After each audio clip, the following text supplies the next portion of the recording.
Radio Kantipur, radio राष्ट्रको। सिन्धुपाल्चोकको जुगल 2 लिदीमा खसेको पहिरोमा पुरिएका मध्ये 11 जना मृत भेटिए। 27 जनाको अवस्था अझै अज्ञात। बस्ती स्थानान्तरणका लागि पहल गर्ने गृहमन्त्री थापाको आश्वासन। पछिल्लो 24 घण्टामा मुलुकभर 594 जना कोरोनाका नयाँ संक्रमित थपिए। काठमाडौँ उपत्यकामा 3 दर्जन भन्दा बढी सेवा र व्यापार व्यवसाय सञ्चालनमा रोग, भेन्टिलेटर र आइसियुको चरम अभाव हुन सक्ने सरकारवालाको चेतावनी। झण्डै 2 महिनादेखि आन्तरिक विवादमा अल्झिएको नेकपाले सहमतिको खाका बनाउन 6 सदस्यीय कार्यदल बनायो। न्यायपालिकामा हुन सक्ने अनियमितता र भ्रष्टाचार नियन्त्रणको उपाय पहिल्याउन भन्दै सर्वोच्च अदालतद्वारा समिति गठन। कोरोना संक्रमण दर तीव्र बनेपछि बेलायत, फ्रान्स, उत्तर कोरिया लगायत मुलुकद्वारा थप सतर्कता। भारतमा कुल संक्रमित मध्ये 71% बढी संक्रमण मुक्त। र च्याम्पियन्स लिग फुटबलको तेस्रो क्वार्टर फाइनलमा आज राति बार्सिलोना र बायर्न म्युनिख बीच प्रतिस्पर्धा हुने। नमस्कार, कान्तिपुर डायरीबाट साथी प्रिन्स अनि तेजेन्द्रको समाचार अब विस्तारमा। सिन्धुपाल्चोकको जुगल गाउँपालिकाको वडा नम्बर 2 लिदीमा पहिरोमा पुरिएर बेपत्ता भएका मध्ये 11 जना मृत भेटिएका छन्। बिहान खसेको पहिरोले लिदीका 13 घर पुरिँदा 38 जना बेपत्ता भएको सूची गाउँपालिकाले सार्वजनिक गरेको थियो। बेपत्ता मध्ये 27 जनाको अवस्था अझै अज्ञात रहेको जिल्ला प्रहरी कार्यालयका डीएसपी माधव काफ्रेले जानकारी दिनुभयो। स्थानीयको सहयोगमा नेपाली सेना, नेपाल प्रहरी र सशस्त्र प्रहरीले बेपत्ताहरूको खोजी जारी राखेका छन्। 2 दर्जन घरमा क्षति पुगेको छ। घटना लगत्तै नेपाली सेनाले पहिरोमा ज्यान बचाउन सफल 5 जनाको उद्धार गरी जिल्ला अस्पताल चौतारा र काठमाडौँको मिनुहनमा रहेको सिभिल अस्पताल पुर्याएको थियो। पहिरोमा परेका 15 जनाले भने आफै पहिरोबाट बाहिर निस्किएका थिए। जुगल गाउँपालिकाले साउन 22 गते नै लिदीमा रहेका 172 घरधुरी पहिरोको उच्च जोखिममा रहेको भन्दै स्थानान्तरणका लागि जिल्ला विपद व्यवस्थापन समितिलाई पत्राचार गरेको थियो। समयमा नै आवश्यक पहल हुन नसक्दा ठूलो मानवीय क्षति हुन पुगेको भन्दै स्थानीयले रोष व्यक्त गरेका छन्। केन्द्र सरकारले आजै खाद्यान्न, भाडा बर्तन ओढ्ने ओछ्याउने सहितको राहत सामग्री प्रभावित स्थानीयलाई वितरण गरेको छ। गृह मन्त्रालयले वडा अध्यक्ष मार्फत विस्थापित 40 घर परिवारका लागि तत्कालका लागि भन्दै 2 लाख रुपैयाँ राहत प्रदान गरेको छ।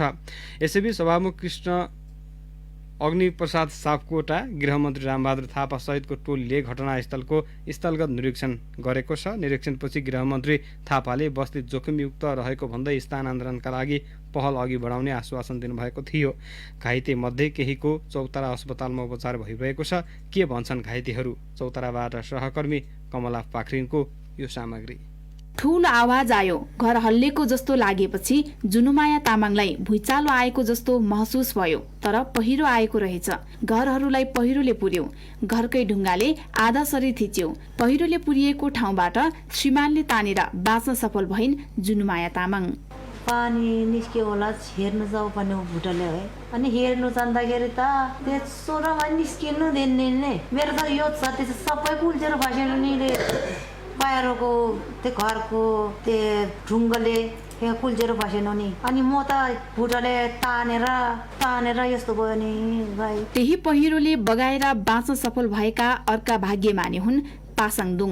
38 जनालाई एकसाथ छोपेका बेला उनी भाग्यले बाँचे। बिहानको समय पहिरो आउँदै गर्दा आमासँगै भाग्न लाग्दा ढोकामा आइपुगेका उनलाई पहिरोले बगाएको बताउँछन् पासाङ। घरै छैन अनि सबै पुरिसक्यो। कति धुरी 25-26 धुरी होला अब बाँकी। अब त्यो पनि तान्दैछ अनि तलबाट आउँदैछ, माथिबाट आउँदैछ। अब त्यस्तो ठाउँमा कसरी जाने, कसरी भागेर जाने चाहिँ कसरी बस्ने? अब एउटा दाइ परेको छ अनि एउटा ठुलो बा परेको छ, मेरो आफ्नै परिवारको मान्छे भित्रको। अनि माथिबाट अब छोपेपछि चाहिँ पुरा भाग्न दिएन नि। भाग्नुलाई अब त्यो टाइमै हुनु पऱ्यो। त्यहाँ माथिबाट भागौ भनेर म त आमा पहिरो आयो छिटो भाग भन्दाखेरि ढोकामा उठ्दाखेरि त माथि त झन् छिटो आइसक्यो। माथिको घरले पो तलको घर पुरेको। स्थानीयवासीले आफ्नो गाउँलाई कुनै पनि दिन पहिरोले पुर्न सक्ने सम्भावित जानकारी सम्बद्ध निकायहरूमा पटक पटक गराएको थियो। तर सरकारवाला निकायले भने चासो नदिएकै कारण यति ठूलो दुर्घटना भएको देखिन्छ। जनताको सुरक्षाप्रति फेरि पनि स्थानीय प्रशासन, स्थानीय तह, विभिन्न दलका नेताहरूले संवेदनशीलतालाई नअपनाए यस्ता घटना नदोरिएला भन्न सकिन्न। कान्तिपुर डायरीका लागि कमला पाखरिन, सिन्धुपाल्चोक। कालीकोटको महाबई गाउँपालिका 3 नकुमा पहिरो खस्दा एकै परिवारका 4 बालबालिका सहित 6 जनाको मृत्यु भएको छ। पहिरोमा 11 वर्षीय प्रवीण विष्ट, 13 वर्षीय पुष्प विष्ट, 15 वर्षीय आशा विष्ट, 10 वर्षीय रेखा विष्ट तथा सबिना नाम गरेका 18 वर्षका 2 किशोरीको मृत्यु भएको जिल्ला प्रहरी कार्यालयले जनाएको छ। पछिल्लो 24 घण्टामा काठमाडौँ उपत्यकामा 119 सहित मुलुकभर 594 जना कोरोना संक्रमित थपिएका छन्। स्वास्थ्य तथा जनसङ्ख्या मन्त्रालयका अनुसार काठमाडौँका 83, ललितपुरका 30 र भक्तपुरका 6 जना संक्रमित थपिएका हुन्। यसअघि मुलुकभर कुल संक्रमितको संख्या 25,551 पुगेको छ। कोरोना संक्रमणका कारण पछिल्लो 24 घण्टामा बारामा 2 तथा मोरङ र सिराहामा 1-1 जनाको मृत्यु भएको स्वास्थ्य मन्त्रालयले पुष्टि गरेको छ। हालसम्म प्रदेश 1 मा 9, 2 मा 42, बागमतीमा 18, गण्डकीमा 6, प्रदेश 5 मा 12, कर्णालीमा 4 र सुदूरपश्चिममा 8 जना गरी 79 जनाको मृत्यु भएको मन्त्रालयको तथ्याङ्कमा उल्लेख छ। स्वास्थ्य तथा जनसङ्ख्या मन्त्रालयले गरेको नियमित प्रेस ब्रिफिङमा प्रवक्ता डाक्टर जागेश्वर गौतमले पछिल्लो 24 घण्टामा 240 जना कोरोना संक्रमण मुक्त भएर डिस्चार्ज भएको जानकारी दिनुभयो। यसअघि संक्रमण मुक्त भएर घर फर्कनेको संख्या 17,077 पुगेको छ। पछिल्लो 24 घण्टामा मुलुकका 39 वटा ल्याबमा 11,575 जनाको पीसीआर परीक्षण गरिएको मन्त्रालयले जनाएको छ। कोरोना संक्रमण दर बढे पनि सर्वसाधारणले सरकारको अनुरोध व्यवस्था गरेको प्रवक्ता गौतमको भनाइ थियो। घना बस्ती भएका जिल्ला विभिन्न शहरमा कोभिड-19 को संक्रमण बढ्न थालेपछि बेड अभाव हुन थालेको गौतमले बताउनुभयो। बेड अभाव हुन थालेपछि सरकारले निजी अस्पताल 20% बेड कोभिड व्यवस्थापनका लागि राख्न आग्रह यसअघि नै गरिसकेको छ। कुनै पनि अस्पतालमा भर्ना भएका बिरामीमा कोभिड-19 पुष्टि भए हब अस्पतालसँग समन्वय गरी सोही अस्पतालबाट उपचार गराउन सरकारले निर्देशन दिएको प्रवक्ता गौतमले बताउनुभयो। कुनै पनि अस्पतालमा भर्ना भएका बिरामी कोभिड-19 पोजिटिभ भएपछि स्वास्थ्य तथा जनसङ्ख्या मन्त्रालयबाट निर्देशन नभई रिफर गरे पनि कोभिड अस्पतालहरूमा राख्न समस्या भएको हुँदा कुनै पनि अस्पतालमा भर्ना भएका बिरामीहरूको कोभिड-19 पोजिटिभ आएपछि सोको व्यवस्थापन हब अस्पतालको संयोजनमा सोही अस्पतालमा नै गर्नुहुन अनुरोध छ। काठमाडौँ उपत्यकाभित्रका कुनै पनि अस्पतालमा रेफर गर्नुपर्ने अवस्था भए हब अस्पतालको समन्वयमा निर्देशन प्राप्त गरेर मात्र गर्न पनि मन्त्रालयले आग्रह गरेको छ। काठमाडौँ, ललितपुर र भक्तपुरमा 3 दर्जनभन्दा बढी सेवा र व्यापार व्यवसाय सञ्चालनमा आजै मध्यरातिबाट लागू हुने गरी रोक लगाइएको छ। संयुक्त जिल्ला सुरक्षा समितिको बैठकले कोरोना संक्रमण नियन्त्रण गर्न अर्को आदेश नभएसम्म यी क्षेत्रसँग सम्बन्धित व्यापार व्यवसाय र सेवा सञ्चालन भदौ 15 गते मध्यरातिसम्म गर्न नपाइने निर्णय गरेको हो। काठमाडौँका प्रमुख जिल्ला अधिकारी जनकराज दाहालले खुल्ला स्थानमा मानिस भेला जम्मा हुन, भिडभाड गर्न, सभा र जुलुस गर्न, जात्रा महोत्सव सञ्चालन, दैनिक नित्य पूजा बाहेक सम्पूर्ण धार्मिक गतिविधि, स्वास्थ्य मापदण्ड विपरीतका गतिविधि, धार्मिक तथा सांस्कृतिक कार्य सम्बन्धी जमघट लगायतलाई निषेध गरिएको जानकारी दिनुभयो।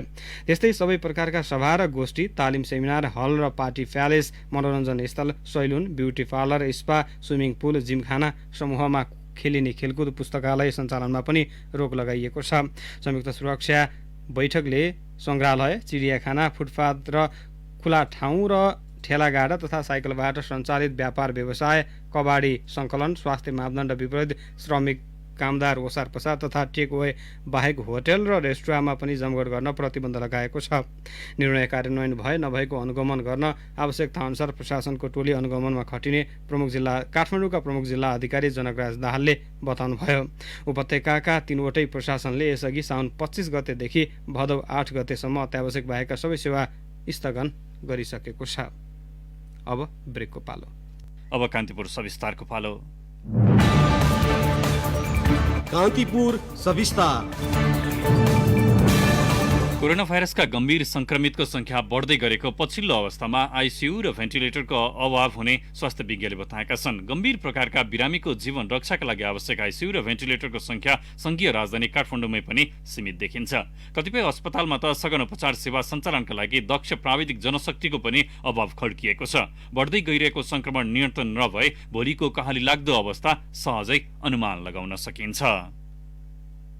स्वास्थ्य तथा जनसङ्ख्या मन्त्रालयको तथ्याङ्क अनुसार हाल मुलुकभर 2600 वटा आइसियु शैय्या र 900 वटा भेन्टिलेटर छन्, तर अधिकांश अहिले भरिन लागेका छन्। कतिपय स्थानमा त उपकरण अभावमा अन्यन्त्र रिफर गर्नुपर्ने बाध्यता छ। शुक्रबार साँझसम्म आइसियु र भेन्टिलेटरमा रहेका संक्रमितको जानकारी दिँदै स्वास्थ्य तथा जनसङ्ख्या मन्त्रालयका प्रवक्ता प्राध्यापक डाक्टर जागेश्वर गौतम, आइसियुमा रहेका व्यक्तिहरूको संख्या 98 छ र भेन्टिलेटरमा रहेका बिरामीको संख्या जम्मा 4 छ। सघन उपचार सम्बन्धी स्वास्थ्य कर्मीको समूह Nepalese society of critical care मेडिसिनले 3 महिना अघि गरेको एउटा अध्ययनले काठमाडौँमा करिब 530 आइसोलेसन शैय्या र 300 वटा भेन्टिलेटर रहेको देखाएको थियो। ती पनि अहिले भरिएका छन्। गम्भीर संक्रमितको संख्या यसै गरी बढ्दै जाने र एकैपटक धेरै संक्रमितको उपचार गर्नुपर्ने अवस्था आए आगामी दिनमा संक्रमितले उपचारै नपाउन सक्ने बताउँछन् Nepalese society of critical care मेडिसिनका महासचिव डाक्टर हेम पनेरू। सबैतिर भरिसक्यो, छुट्याएको जति त थप्नु पर्ने स्थिति इमिडिएटली त्यसलाई एक्सटेन्ड गर्नुपर्ने, अरू बेड थप्नुपर्ने आवश्यकता त तुरुन्तै भइसक्यो। जति धेरै बिरामीहरू संक्रमित हुँदै गए त्यति सिकिस्त हुने सम्भावना भएका बिरामीको संख्या पनि बढ्ने जोखिम उत्तिकै छ। आइसियुका लागि ट्रेन जनशक्ति त एकदमै कम छ, पहिलादेखि नै कम हो। यो अहिले भएको कुरो त भएन, यो ओभरनाइट ट्रेन गर्न पनि सकिँदैन, लामो समय लाग्छ ट्रेनिङहरूको लागि त। नियन्त्रण र रोकथाम अभियानलाई प्रभावकारी बनाउन सकिए भेन्टिलेटर र आइसियुको अभाव रहँदा पनि संक्रमण नियन्त्रण गर्न सकिने देखिन्छ। अधिकांश स्थानमा पछिल्लो समय समुदायमै संक्रमण फैलिएपछि भने अवस्था जटिल हुने संकेत देखा परेको पनेरूको भनाइ छ। अक्सिजनसम्म दिन सकिने बेडहरूको संख्या बढाउने, एक्सपर्ट नभए पनि जो डाक्टरहरू छन् उनीहरूले बेसिक मेडिसिनको प्रिन्सिपल त सिकेकै हुन्छ नि, त्यस्तो डाक्टरहरूलाई पनि कोरोनाकै उपचारमा सीमित भनौँ न छोटो ट्रेनिङहरू दिएर तयार गर्ने यस्ता कुराहरूतिर जानुपर्छ। प्लान गरेर गरिने उपचारहरू हुन्छ नि, इलेक्टिभ सर्जरीहरू रोक्ने, त्यो गर्यो भने चाहिँ ती बिरामीहरूलाई त केही समयपछि उपचार दिँदा पनि हुन्छ भने त्यस्तोलाई अहिले नै गरिहाल्नुपर्छ भन्ने छैन। हाल 80% भन्दा बढी उपकरण निजी अस्पतालसँग छन्, तर सरकारका केही प्रावधानले पूर्ण रूपमा आइसोलेसन र भेन्टिलेटरको सेवा दिने अनुमति भने उनीहरूसँग छैन। सरकारसँग भएका सीमित उपकरण पनि अधिकांश पुराना र बिग्रिएका छन्। महामारीका बीच आधुनिक र भरपर्दो उपकरणको जोहो गर्नेतर्फ सरकारको ध्यान जान सकिरहेको छैन। नेपाल भेन्टिलेटर सर्भिसेसका संस्थापक विशाल ढकाल कोरोना पूर्व नै अभाव रहेको भेन्टिलेटर सेवाको महत्व अहिलेको अवस्थामा थप चुलिएको बताउँछन्। हामीसँग कम्प्लिटली नभएको भन्ने चाहिँ होइन, तर हामीलाई त्यतिले पुग्छ कि पुग्दैन यो अहिले संक्रमणको बेलामा भन्दाखेरि झन्डै राष्ट्रिय स्तरमा 1500-1600 भेन्टिलेटर चाहिँ हाम्रोमा अभाव आम दिनको लागि पनि हो, आम जनताहरूको लागि चाहिनेमा पनि होइन। त्यो कुरा चाहिँ हामीसँग यसै पनि अभावमा थियौँ हामी। अब अहिले झन् अब यो संक्रमणमा झन् धेरै बढ्ने भएकोले डिमान्ड त्यो झन् अभाव बढ्छ भन्ने कुरा चाहिँ क्लियर छ। मुलुकभरका सरकारी अस्पतालमा 454 आइसोलेसन शैय्या र 214 भेन्टिलेटर संक्रमितका लागि छुट्याइएका छन्। 20% शैय्या संक्रमितका लागि छुट्याउन सरकारले निजी अस्पताललाई आग्रह गरेको छ। केही निजी अस्पताललाई पनि आइसोलेसनको अनुमति पनि दिइएको छ। सरकारले 1500 गम्भीर बिरामीको सघन उपचार सेवाको लागि मानवीय र स्वास्थ्य सामग्री समेतको मौजदात रहेको दावी गर्दै आएको छ, तर संक्रमित बढ्दै गएपछि अस्पतालले छुट्याएको त्यति संख्याले मात्रै धान्ने अवस्था छैन। मन्त्रालयले आगामी रणनीति कस्तो बनाएको छ त? मन्त्रालयका सहप्रवक्ता डाक्टर समीर कुमार अधिकारी, देशभरिमा 25 वटा ठुला अस्पतालहरूलाई हामीले हब तोकेका छौँ भने काठमाडौँ उपत्यकाभित्र 6 वटा अस्पतालहरू हब अस्पतालको रूपमा छन्। ती हब अस्पतालहरूले काठमाडौँ उपत्यकाभित्र रहेका निजी, सामुदायिक, साना अस्पताल, सरकारी अरू अस्पताल सबैहरूलाई नेटवर्किङमा ल्याएर त्यहाँ भएको स्रोत साधनको उपयोग गर्ने गरी हामी अगाडि बढेका छौँ। सरकारले 3 तहमा अस्पतालको वर्गीकरण गर्दै सेवा सुविधालाई पनि सोही अनुसार चुस्त दुरुस्त बनाउन निर्देशन दिइसकेको छ, तर अझै पनि कोरोना संक्रमितको उपचारमा प्रत्यक्ष संलग्न स्वास्थ्य कर्मीहरू भने आवश्यक स्वास्थ्य उपकरणको अभावमा उपचार गर्न नसकिरहेको गुनासो गरिरहेका छन्। काठमाडौँ सहित संक्रमण बढ़िरहेका जिल्लाका केही अस्पतालमा त कर्मचारीहरू अहिले पनि आन्दोलनमा नै छन्। सघन उपचारमा खटिने करिब 200 जना स्वास्थ्य कर्मी आफै संक्रमित छन्। सरकारले आपतकालीन प्रतिकार योजनामा पनि भेन्टिलेटर, प्रयोगशालाका सामग्री, आइसियुमा आवश्यक औषधि लगायतको भण्डारण गर्ने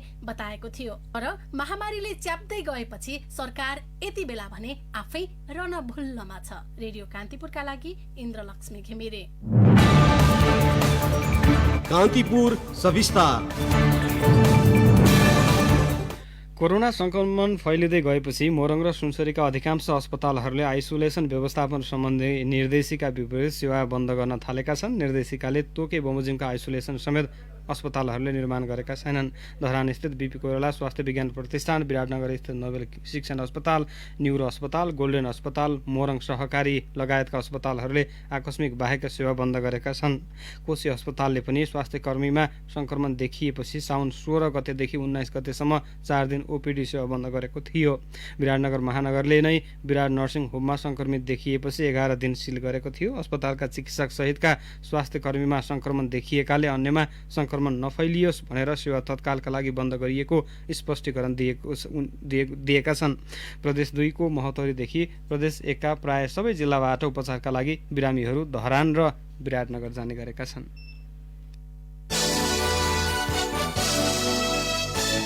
सत्तारूढ नेकपाले पार्टीभित्रको जारी विवाद समाधानका लागि 6 सदस्यीय कार्यदल गठन गरेको छ। 2 अध्यक्ष केपी शर्मा ओली र पुष्पकमल दाहालको सहमतिमा आज कार्यदल बनाइएको हो। महासचिव विष्णु पौडेल संयोजक रहेको कार्यदलमा भीम रावल, शङ्कर पोखरेल, जनार्दन शर्मा, सुरेन्द्र पाण्डे र पम्फा भूषाल सदस्य छन्।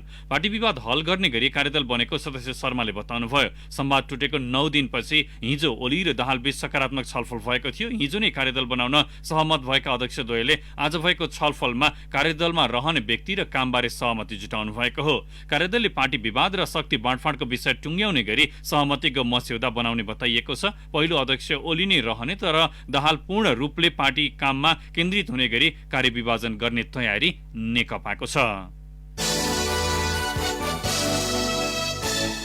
न्यायपालिकामा हुन सक्ने अनियमितता र भ्रष्टाचारको रोकथामका उपाय खोज्नका लागि सर्वोच्च अदालतले न्यायाधीश हरिकृष्ण कार्कीको नेतृत्वमा एक समिति गठन गरेको छ। सर्वोच्चले आज अदालतमा हुने विकृति, विसङ्गति, अनियमितता, भ्रष्टाचार एवं बिचौलियाका क्रियाकलापहरू तथा त्यसको रोकथामका उपायहरू खोज्नका लागि न्यायाधीश कार्कीको संयोजकत्वमा समिति गठन गरेको सर्वोच्चका सूचना अधिकारी देवेन्द्र ढकालले जानकारी दिनुभयो। प्रधान न्यायाधीश चोरेन्द्र शमशेर जबराले समिति गठन गर्ने निर्णय गर्नुभएको ढकालले बताउनुभयो। 3 महिनाको समयावधि पाएको समितिमा न्याय परिषद, महान्यायाधिवक्ताको कार्यालय, नेपाल बार एसोसिएसन, सर्वोच्च अदालत बार एसोसिएसन समेतको प्रतिनिधित्व रहनेछ। सर्वोच्च अदालतबाट हुने न्याय निरूपणमा असन्तुष्टि जनाउँदै नेपाल बार एसोसिएसनले यसअघि नै ज्ञापन पत्र बुझाएको थियो। यस्तै केही न्यायाधीशको क्षमतामा समेत प्रश्न उठाएर यसअघि बारले पत्रकार सम्मेलन गरेको थियो। कोरोना संक्रमण बढ्दै गएको र न्यायाधीशको सुरक्षामा खटिएका सुरक्षाकर्मीमा पनि कोरोना संक्रमण देखेपछि सर्वोच्च अदालतले भदौ 15 गतेसम्म सेवामा कटौती गरेको छ। सर्वोच्चले जारी गरेको सूचनामा भदौ 15 गतेसम्म बन्दी प्रत्यक्षीकरणको निवेदन दर्ता र सुनवाई, गम्भीर प्रकृतिका संवेदनशील तत्काल सुनवाई हुनुपर्ने रिटको दर्ता र सुनवाई मात्र गर्ने उल्लेख छ। यस्तै मुद्दा फिर्ता र मिलापत्रका काम हुनेछन्। भदौ 15 गतेसम्म नियमित मुद्दाको सुनवाई नहुने सर्वोच्चले उल्लेख गरेको छ।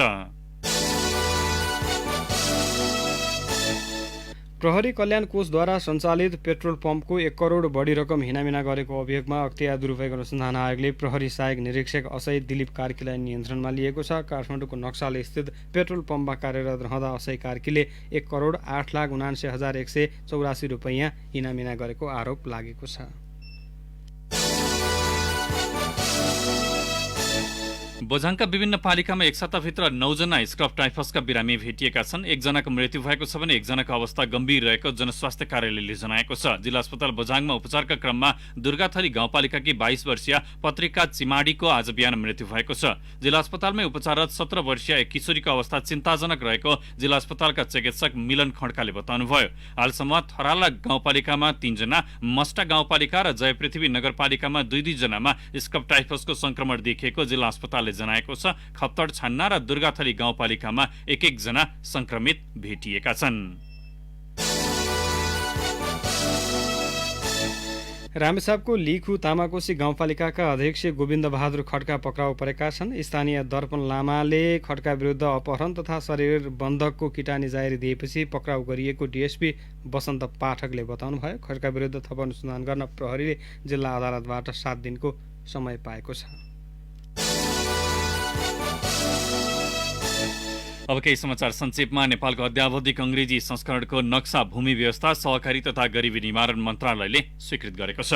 आफूलाई पत्रकार बताउने धादिङ घर भई काठमाडौँ बस्दै आएका 36 वर्षीय शङ्कर प्रसाद अधिकारीलाई प्रहरीको केन्द्रीय अनुसन्धान ब्युरो सीआईबीले व्यवसायबाट 5 लाख रुपैयाँ असुलेको आरोपमा पक्राउ गरेको छ। प्रतिबन्धित नेत्रविक्रम चन्द समूहका डोटी जिल्ला सदस्य कृष्ण बोहरालाई प्रहरीले 1 वर्ष अघिको आगजनी घटना आरोपमा पक्राउ गरेको छ। मुगुम कर्मारोङ गाउँपालिका 2 मुगु गाउँका 28 वर्षीय ठेकेदार टासी तामाङ 20 लाख नगद सहित 3 सातादेखि बेपत्ता छन्। प्रदेश 5 को सामाजिक विकास मन्त्रालयका एक कर्मचारीमा कोरोना संक्रमण पुष्टि भएपछि मन्त्रालयका 48 जना कर्मचारीको स्वाब संकलन गरिएको छ।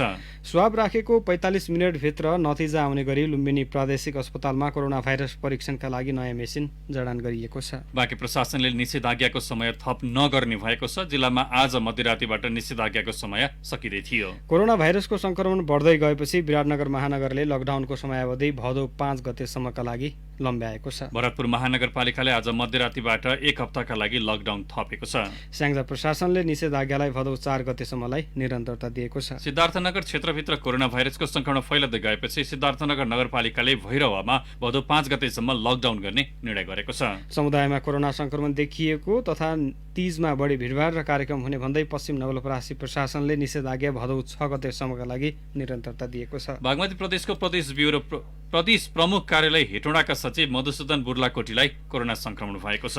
लमजुङको सुन्दर बजार नगरपालिकाको बजार क्षेत्र रहेको 5, 6, 7, 8 र 9 नम्बर वडामा निषेधाज्ञा जारी गरिएको छ। तनहुँको बन्दीपुर गाउँपालिकाको 1, 4 र 5 नम्बर वडा भदौ 5 गतेसम्म सिल गरिएको छ। र गैरातीदेखिको अविरल वर्षाका कारण खसेको पहिरोले अवरुद्ध भएको सिद्धार्थ राजमार्ग आज अपराह्नदेखि एकतर्फी सुचारू भएको छ। कान्तिपुर डायरीमा पुनः ब्रेकको पालो। अब आर्थिक समाचार। सुनको भाव फेरि उकालो लागेको छ। सुनको भाव हिजोको तुलनामा आज 800 रुपियाँले बढेर 98,600 रुपियाँमा कारोबार भएको छ। छापावाल सुन हिजो 97,800 रुपियाँमा कारोबार भएको थियो। तेजाबी सुनको पनि भाव बढेको छ। तेजाबी सुन हिजो 97,300 रुपियाँमा कारोबार भएकोमा आज 98,100 रुपियाँ पुगेको छ। हिजो तोलाको 1,295 रुपियाँमा कारोबार भएको चाँदी आज 60 रुपियाँले बढेर 1,355 रुपियाँमा कारोबार भएको सुनचाँदी व्यवसायी महासंघले जनाएको छ। अब अन्तर्राष्ट्रिय प्रसङ्ग। कोभिड-19 संक्रमणको दर तीव्र बन्न थालेपछि बेलायत, फ्रान्स, न्युजिल्यान्ड, उत्तर कोरिया लगायतका मुलुकले थप सतर्कता अपनाएका छन्। बेलायतले विभिन्न मुलुकबाट फर्किने आफ्ना नागरिकलाई 14 दिन अनिवार्य क्वारेन्टिनमा बस्न आग्रह गरेको छ। स्थानीय समयअनुसार बेलायतले शनिबार बिहान 4 बजेदेखि लागू हुने गरी फ्रान्स, नेदरल्यान्ड, मोनाको, माल्टा र टर्कीबाट फर्किने नागरिकका लागि अनिवार्य क्वारेन्टिनको व्यवस्था लागू गरेको बीबीसीले उल्लेख गरेको छ। न्युजिल्यान्डमा आगामी 12 दिनसम्म निषेधाज्ञा जारी गरिएको प्रधानमन्त्री जसिन्दा आर्डेनलाई उद्धृत गर्दै बीबीसीले जनाएको छ। दक्षिण कोरियासँग सीमा जोडिएको कासोङमा उत्तर कोरियाले 3 साताका लागि लकडाउनको घोषणा गरेको छ।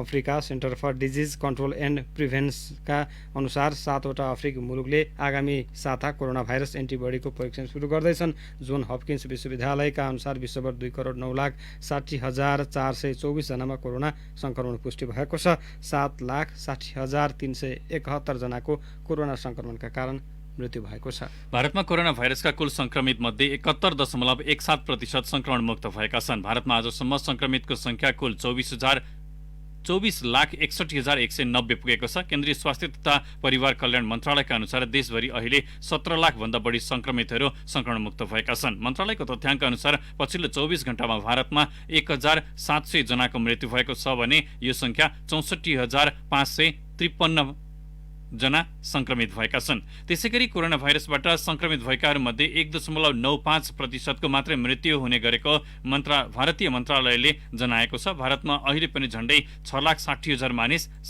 सक्रिय संक्रमित छन्। यो संख्या कुल संक्रमित मध्येको 26.88% हो।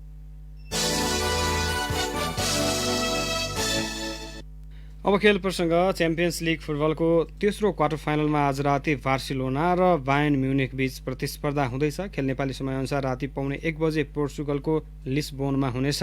आजको खेलको विजेताले सेमिफाइनलमा भोलि हुने म्यान्चेस्टर सिटी र लियोन बीचको खेलको विजेतासँग प्रतिस्पर्धा गर्नेछ। अर्को सेमिफाइनलमा पेरिस सेन्ट जर्मेन र लेप्जिङ बीच खेल हुनेछ। जर्मेन एटलान्टालाई र लेप्जिङ एटलेटिको मड्रिडलाई समान 2-1 ले पराजित गर्दै अन्तिम 4 मा पुगेका हुन्। इङ्ल्यान्ड विरुद्धको दोस्रो टेस्ट क्रिकेटको पहिलो इनिङ्समा पाकिस्तानले खराब प्रदर्शन गरेको छ। 5 विकेटको क्षतिमा 126 रनबाट आज दोस्रो दिनको खेल थालेको पाकिस्तानी ब्याट्सम्यान क्रिजमा राम्ररी जम्न सकेनन्। यो खबर तयार पर्दासम्म पाकिस्तानले 9 विकेट गुमाएर 218 रन जोडेको छ। यद्यपि मोहम्मद रिजवान 55 रनमा क्रिजमा छन्। उनलाई भर्खरै मात्र निसाम शाहले साथ दिइरहेका छन्। स्टुअर्ट बोर्डले पनि 3 विकेट लिएका छन्। यसअघि जेम्स एन्डरसनले पनि 3 विकेट निझारेका थिए। आज बाबर आजम 47, यासिर शाह 5, मोहम्मद अब्बास 2, शहीन अफ्रिदी 0 रनमा आउट भए। अबिल अली 60 र अजहर अली 20 रनमा आउट भए भने सान मसुद, सद सफिक र फवाद आलमले दोहोरो अङ्क छुन सकेका थिएनन्। जेम्स एन्डरसन र स्टुअर्ट बोर्डले समान 3 विकेट लिँदा साम कुरान र क्रिस वोक्सको नाममा समान 1-1 विकेट रहेको छ। खराब प्रकाशका कारण पहिलो सेसनको खेल आज पनि 15 ओभर 2 बल मात्र सम्भव भएको थियो। हिजो पहिलो दिनको खेल समेत 45 ओभर 4 बल मात्र खेलाइएको थियो। 3 म्याचको सिरिजमा घरेलु टोली इङ्ल्यान्ड 1-0 ले अघि रहेको छ। हवस् त यसका साथै कान्तिपुर डायरीका आजका सम्पूर्ण बुलेटिनहरू यहीँ सकिन्छन्। नियमित बुलेटिन भोलि बिहान 6:30 बजेबाट हुनेछ। तबसम्मलाई साथी प्रिन्स अनि म तेजेन्द्र बिदा हुन्छौँ। नमस्कार, शुभरात्रि।